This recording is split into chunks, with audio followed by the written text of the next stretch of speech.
5 is from section 3.2, and the power got chopped off here, so I had to check and make sure that, yes, this is e to the negative x minus m squared over 2s squared.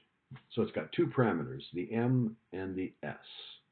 Now, since this works on the x directly inside, it's probably m's going to move it sideways.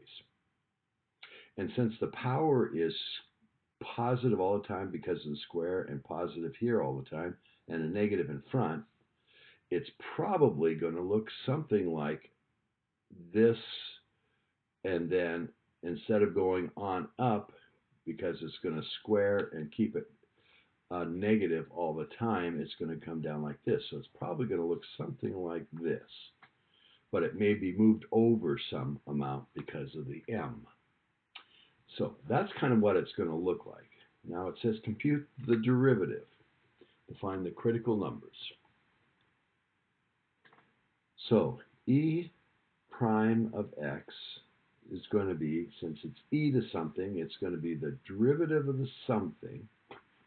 So there's a negative. And then we got a quotient rule. So that's a prime b minus b prime a over b squared. So I'm going to do the derivative of the numerator. There was this constant of 1 in front, so I'm keeping it in front. Derivative of the numerator.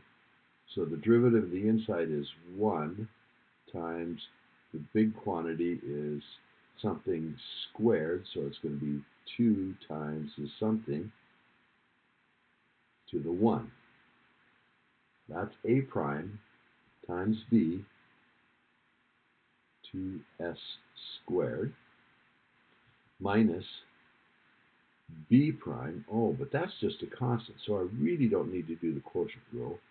But this is going to be, if I continue with the quotient rule, that would be 0 times the numerator all over this constant 2s squared squared. Well, this part's gone, so this 2s squared will cancel one of these 2s squareds. So it's really just the derivative of this, which is 2 times x minus m over 2s squared, and minus. That's the derivative of the power times e to what the power was, minus x minus m squared over 2s squared. Now we could have thought of this as e to the minus 1 over 2s squared times x minus m squared, kept the 1 over 2s squared out separately, minus 1 over 2s squared, and this taking the derivative of that, which would have been 2 times x minus m to the 1. But again, since it's e to this power, the derivative of the inside is this times e to that power. Now, if we're trying to find critical numbers, we're setting this equal to 0. Well, this will never equal 0, so it has to come from here. And since that's all gone, let's clean this up. We've got minus 1 times 2 times x minus m, so that's minus 2x plus 2m. The rest of this is gone, over 2s squared. Well, that can't be 0 because that's a constant and it's greater than 0. So we have that equals 0. So if we add 2x to both sides, we get 2m equals 2x, or x equals m, dividing both sides by 2. So the maximum is going to happen at m. So if m is bigger, it will put it over here at m. If it's negative, it'll put it over here at m. So the critical value, which is also going to be the maximum, happens at x equal m. And if I put m into here, I get e to the 0 over a number, e to the 0, which is 1. So the maximum is at m and 1. That's the top of it. Okay? First derivative sign chart for E to classify the critical number of the function as a local max or min. Well, we already know it's max, but we should have a positive slope on this side and negative slope on this side, which means that's a maximum. Let's check. So we're going to look at the derivative, which is, let's go back and simplify that. The derivative would be minus 2x plus 2m over 2s squared e to the minus 1 over 2s squared times x minus m squared. We already know that's always positive, so it's just going to depend on this. If you factor out a 2 or minus 2, it's going to be x minus m. It changes at m. So we've got a negative, and if we put something smaller than m in here, small number smaller than m, subtract m, that will be negative. So we got negative times a positive over a positive. So that's all going to be positive here. Positive slope, which we thought it should be. And if we put something bigger than m, like 2m minus m, is going to be m, that's positive. A negative times a positive over a positive is negative.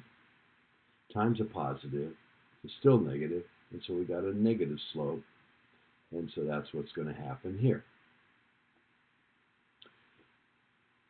If we were to take the derivative again, we would get this, and the only way this is going to equal 0 is if this numerator was 0, so x minus m squared would have to equal s squared.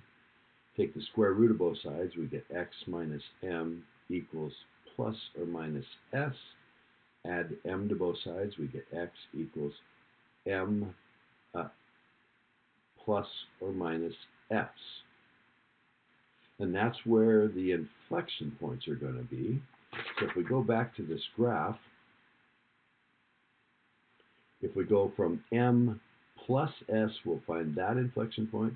If we go minus s, we'll find that inflection. Curved up, curved down, curved down, curved up. So there's where the inflection points are, and they're s over either side of wherever m is. So what's going to happen as we get really large? Well, looking at this original function again, e to the minus x minus m squared over 2s squared, that's positive, that's always positive, and that's minus. So as we go really large this way, this is going to go towards 0. If we get really large that way, or really small, negative, it's going to go towards 0. And so as we let x get really big, go to positive infinity, or go to negative infinity, be really small, this curve will approach 0. So both of these go to 0 in height. And we have this graph already, and we know m locates the maximum, and s will just either move further apart or closer in from m. S will be how far away from m those change in curvature, those inflection points are. Okay? And that's 5.